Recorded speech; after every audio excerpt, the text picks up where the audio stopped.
In 1951, a writer at Time magazine sat down to describe the generation that would become your parents.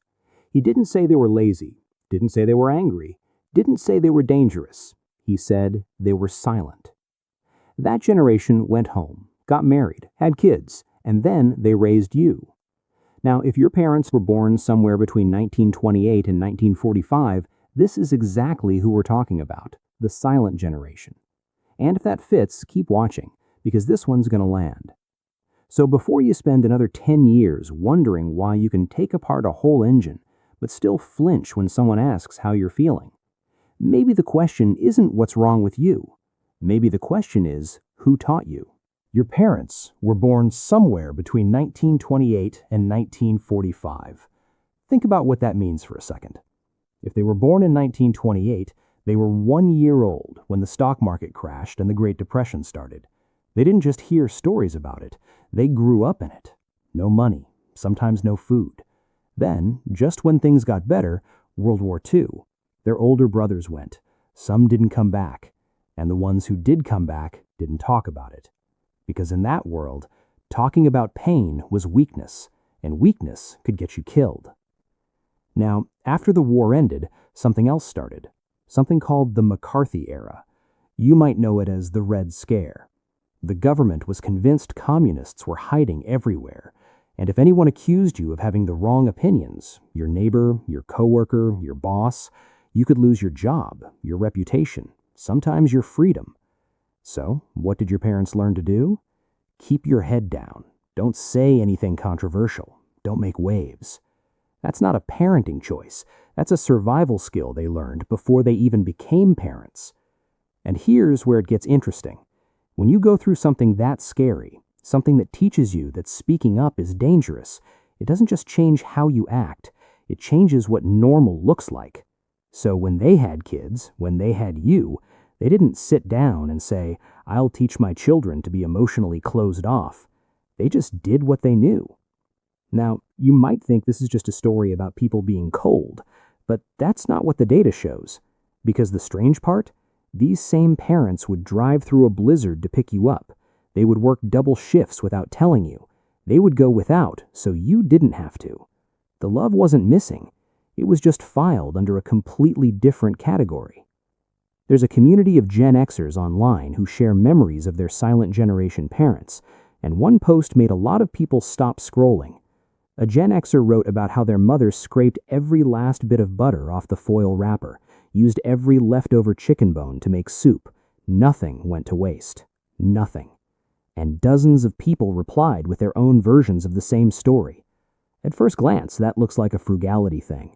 But think about it again. That woman wasn't scraping butter because she was cheap.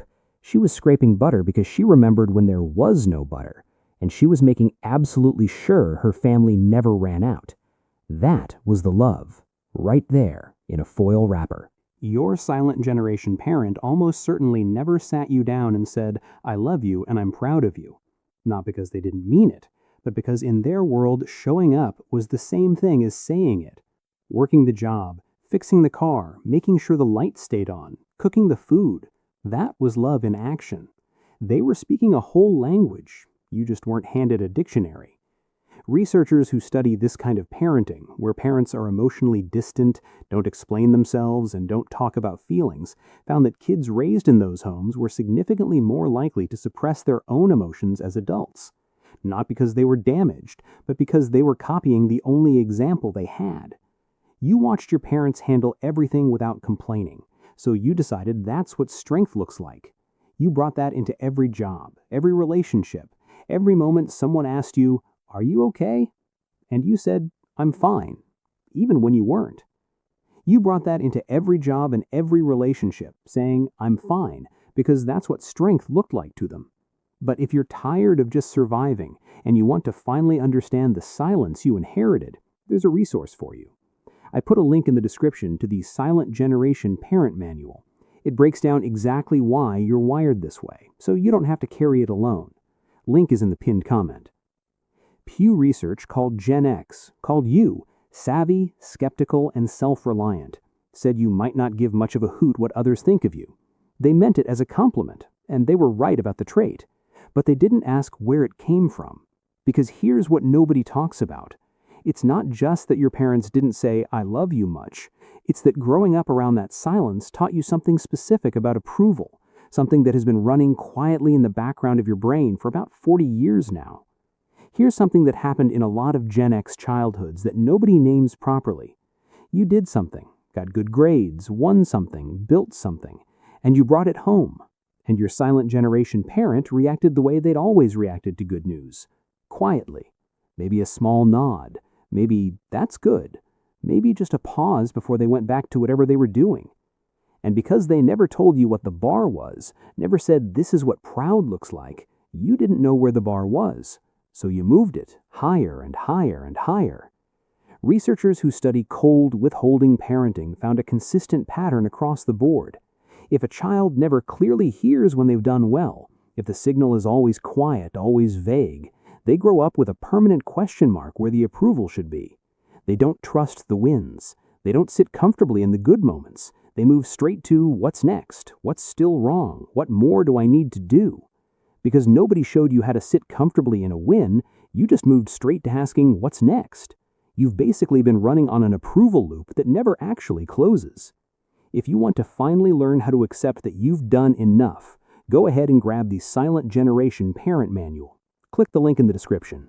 It helps you close that loop yourself so you can finally trust your own wins. Think about your own work life for a second. Do you know how to accept a compliment? Like, really accept it without immediately saying, oh, it was nothing, or listing everything that could have gone better. That is not modesty. That's what happens when no one ever showed you how to sit comfortably in the fact that you did something right, because nobody modeled it. Your parents weren't sitting around the kitchen table saying, you know what, I handled that well today.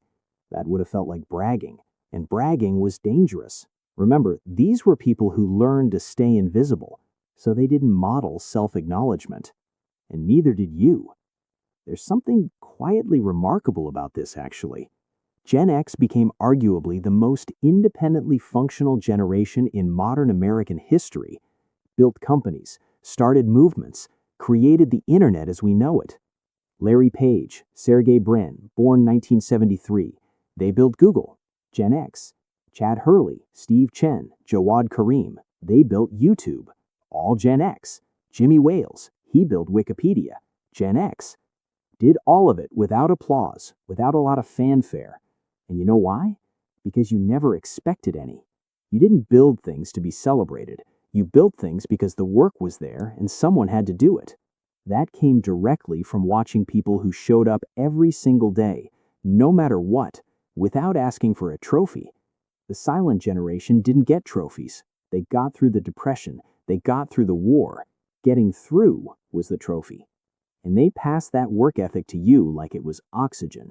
Now, here's where the story takes a turn. Because when you became a parent, when you got your shot at doing this differently, something interesting happened.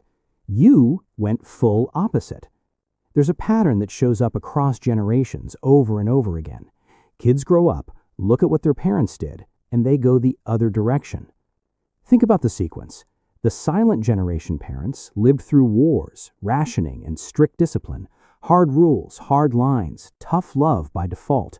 So the silent generation, your parents, looked at that and swung the other way. Practical over emotional, hands off, figure it out, work hard and don't complain. And then you had kids. You swore you'd be different. You'd say, I love you. You'd be involved. You'd listen.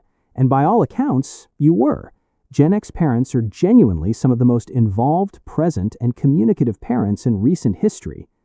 But, and this is not a criticism, just an observation, some of you went so far in the other direction that researchers now have a name for it. Snowplow parenting.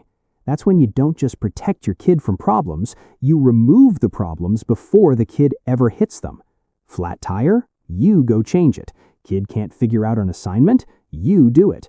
Social conflict at school? You call the teacher, the coach, the principal, the superintendent, possibly the mayor. And here's the part that's actually touching if you step back.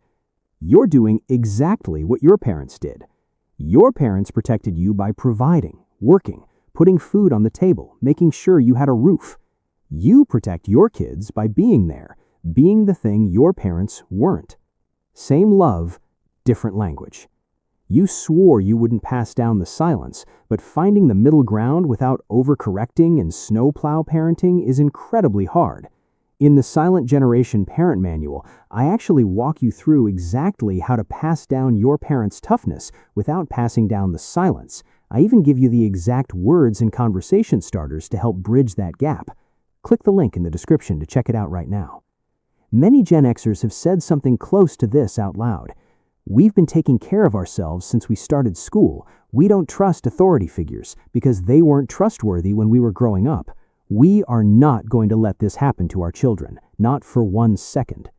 That's not overprotection. That's 40 years of experience going, I know what it felt like when nobody showed up, and my kid is not going to feel that. The Silent Generation showed love through endurance. You show love through presence. Different styles, same root. Here's the thing nobody puts in a headline about Gen X and their Silent Generation parents. Your parents weren't broken. They were translated wrong. They came from a world where saying the thing out loud was dangerous, where feelings were a luxury, where getting through the day in one piece was a genuine achievement. And when they raised you, they handed you all of that. The work ethic, the toughness, the just get it done engine. They also handed you the silence, the difficulty with asking for help, the quiet suspicion that you haven't quite done enough yet. That 1951 Time magazine article called them silent, but they weren't silent because they had nothing to say. They were silent because they lived through enough to know that the wrong words at the wrong time cost everything. So they kept their heads down, did the work, built the house, raised the family, and figured that was enough of a statement. You spent a long time, probably without fully realizing it, trying to speak a language your parents were never going to speak back to you, waiting for the approval that came in a different form than you expected. The nod instead of the speech, the scraped butterfoil instead of a birthday card that said anything useful.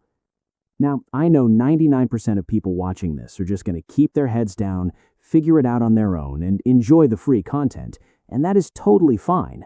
But if your parent is getting older, or maybe they're already gone, and you're very serious about getting closure for the conversation that never happened, definitely check out the Silent Generation Parent Manual. It's a guide to help you translate the love that was real but never spoken. If that sounds like you, the link is in the pinned comment.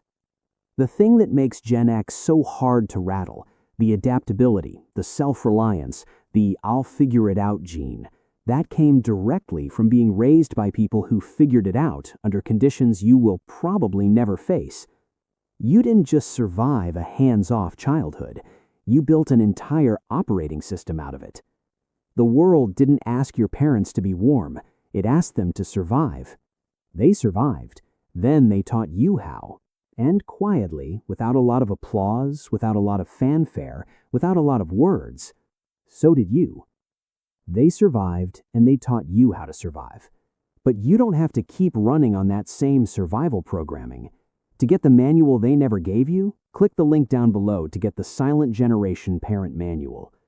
Kindly hit the like and subscribe button below if you found this video interesting, and tell us in the comments what it was like to be raised by a silent Gen parent.